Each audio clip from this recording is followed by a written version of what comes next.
Having introduced the concept of convolutional neural networks, next we are going to discuss the development of convolutional networks as applied to image recognition.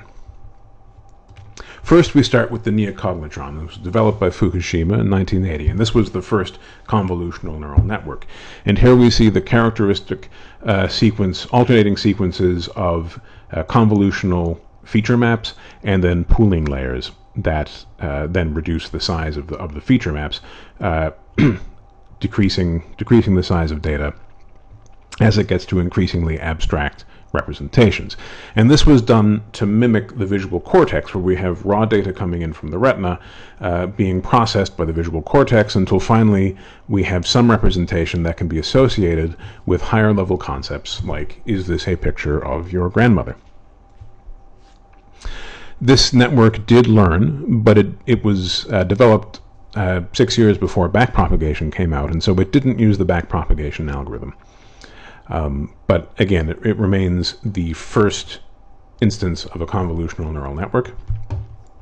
And then we see here in this diagram how individual features can be extracted out of the data, and then they can be combined to create higher level concepts, again, until you get something. So you get different points in this letter A, then you get different regions of the letter A, and then finally you get a neuron here that represents the letter A. And so you can go from low-level local features to higher-level concepts through the use of composition and depth. The next network we're going to talk about is the LeNet-5 network, which is probably the first most famous application of convolutional neural networks. It was applied to classifying handwritten digits from the MNIST dataset, where the goal of the network was to say which one of for every input image, which would be one of these digits, what is the digit contained therein from 0 to 9. And this was a neural network architecture that Yann LeCun first proposed in 1989, 9 years after Fukushima introduced this convolutional neural network. Although it wasn't until some comparative results in 1998 that showed that the algorithm recorded some of the best performance on classifying handwritten digits without having any hand-designed features. This algorithm, unlike the Neocogmatron, was trained with backpropagation. The structure we see here is very much like the network proposed by Fukushima. The first stage is 6 feature maps where the convolutional kernel was trained by backpropagation, and the next layer is a pooling layer with a 2-pixel kernel, which is why the size of the feature maps goes from 28 pixels on the side to 14. But the number of feature maps is preserved at 6.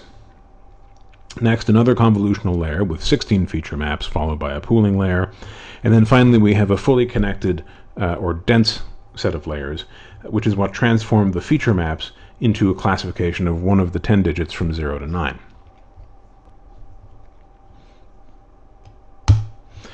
Alexnet followed the same approach as LeNet in terms of basic architecture, again alternating convolutional pooling layers, with a final dense connected layer on the output. This network was applied to classifying color images. And the major differences that are immediately visible in this schematic is that it used considerably more features than LeNet, 96 features on the first input layer, 256 on the second convolutional layer, and it has much greater depth than LeNet. There are 4 pairs, 1, 2, 3, and then 4 pairs of alternating convolutional and pooling layers, compared to LeNet's 2. And this demonstrates one of the benefits of waiting a decade or two for computer hardware to catch up to what you're trying to achieve with your algorithm. However, there are some characteristics of Alexnet that are not immediately visible from the architecture alone, and 2 of these are features of the network, and the other is part of the training paradigm used in the network. Alexnet used the rectified linear, or the Relu, transfer function that we discussed previously, and this was really the paper that sort of really showed the power of the Relu network. We can see here from this graph, reproduced from the Alexnet paper, that when the Relu transfer function was used instead of the sigmoid, the rate of learning was much faster than using sigmoid alone. And this really is sort of a reflection of the vanishing gradient. It takes a lot longer to move the weights to the appropriate space in the weight space. Because the gradient is small, you have to take more steps to get there.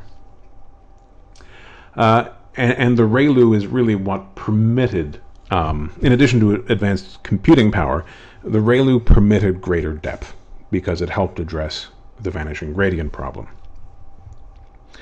And so this is an important characteristic of Alexnet, that it is not just more computation power applied to a larger LeNet. Another technique that Alexnet used in their network was dropout. Dropout is when neurons in a layer are randomly turned off, both prediction and weight updating. Dropout is a regularization mechanism that is used to help avoid overfitting. The way dropout works is that removing neurons from the learning process prevents neighboring neurons from adapting to fix errors of the other neurons in the ensemble or in the layer.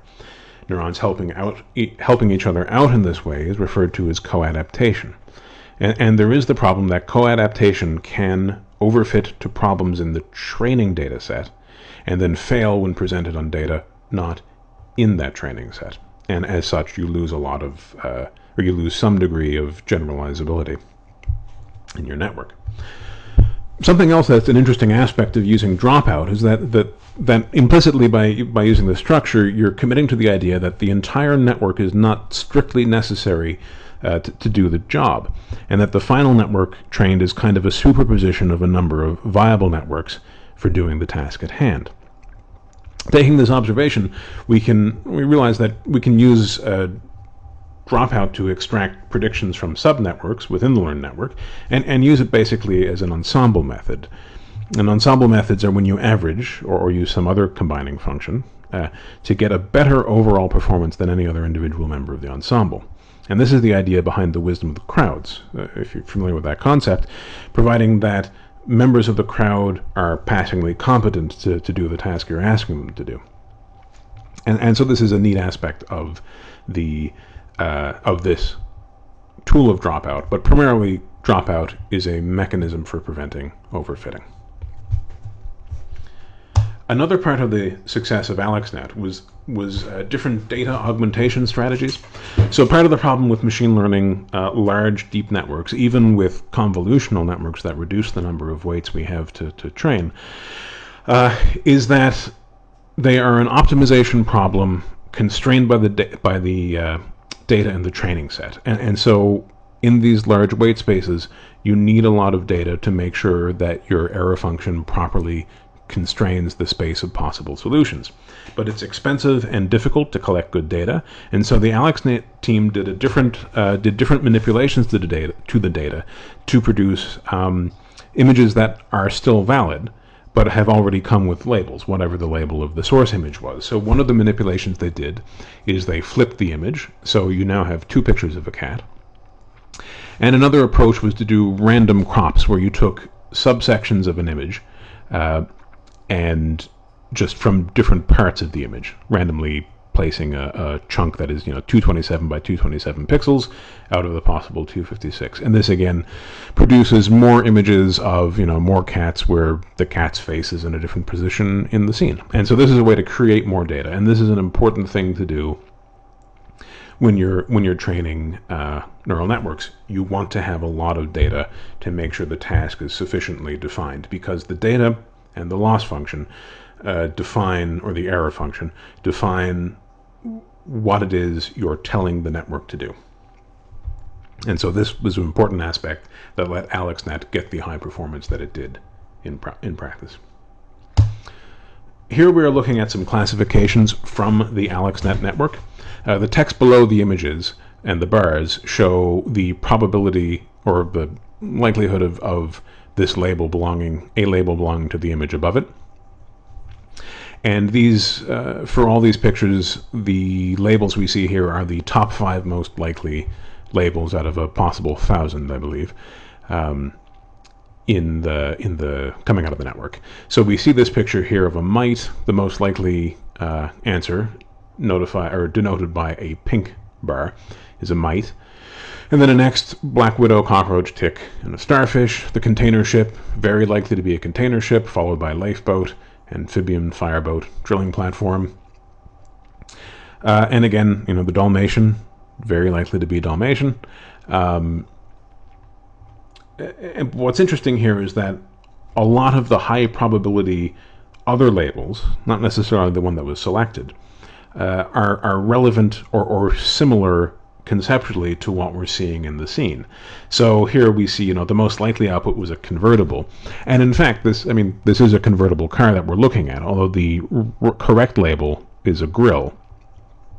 But then we also see pickup, beach wagon, and then fire engine, presumably because it's a bright red vehicle.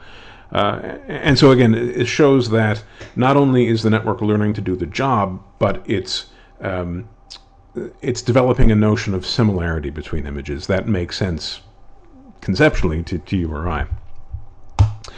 And then conversely, we can use we can look at the output of the hidden layers, the layer just before the classification step, and we can see that the images are very similar in terms of content.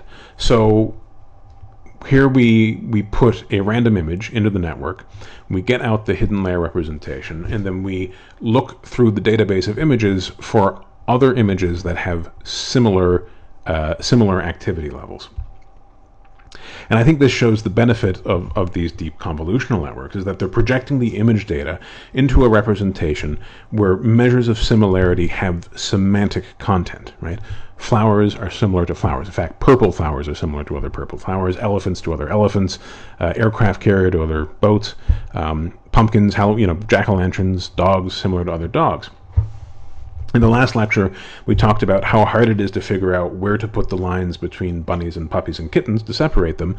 And now what we're seeing here is that deep networks can learn to make that projection of image data into a space where we can make linear discriminations. Now, we have seen some of the benefits of convolutional neural networks, but we should also be clear about what assumptions the convolutional networks are making. First is that we want translational invariance, so that if there's a little bit of a shift in the input data, we should expect that the results of the output should be shifted only slightly. And if the exact position of the data, of values in the data set, matters, then using this kind of architecture may not be appropriate. Second, it assumes, through the use of the small input weights, or the convolutional kernel, these features are local. And that is an important aspect of the convolutional neural networks. This is, in fact, how it manages to reduce the number of weights that have to be learned. So if your data requires long-distance connections, then the convolutional approach may not be appropriate. However, it is possible, as we've seen, through the use of depth and composition of data, that we can get long-distance connections implicitly. And so really, it's not necessarily that convolutional neural networks are not appropriate if there are long-distance relationships in the features. It's more that if we have to make sure that the network architecture is sufficiently deep to capture those connections if we are using convolutional approaches. Of course, if you know what the long-distance relationships are, then there may be more efficient network architectures than just a deep convolutional network. And then finally, the position of the data. If we put the data in a different order, it changes the results. Obviously, if we were to shuffle the image around, then the network is not going to be able to recognize it. And so the convolutional networks are learning to recognize, depending on the training data, are learning to recognize the structure of the scenes that it's used to. And so if you violate those terms, then the behavior of the network becomes unreliable. Although, of course, we often put fully connected layers at the end of convolutional neural networks, so this output isn't completely constrained by these assumptions. And depending on depth of the architecture, the number of feature maps, the size of your dense layers, it all depends what you can capture in your network. Sorry, it all affects what you can capture in your network. So to sum up, in this lecture, we have covered why deep networks are important, how convolutional neural networks can make learning more efficient, and covered some of the practical implementations of convolutional neural networks. Project ideas relevant to this lecture are to try and build different networks and explore how changing the size or the structure or the training paradigm affects the results. Or we could apply convolutional neural networks to different kinds of data, like audio classification. In the next lecture, we will discuss automated methods for finding good hyperparameter values. Thank you.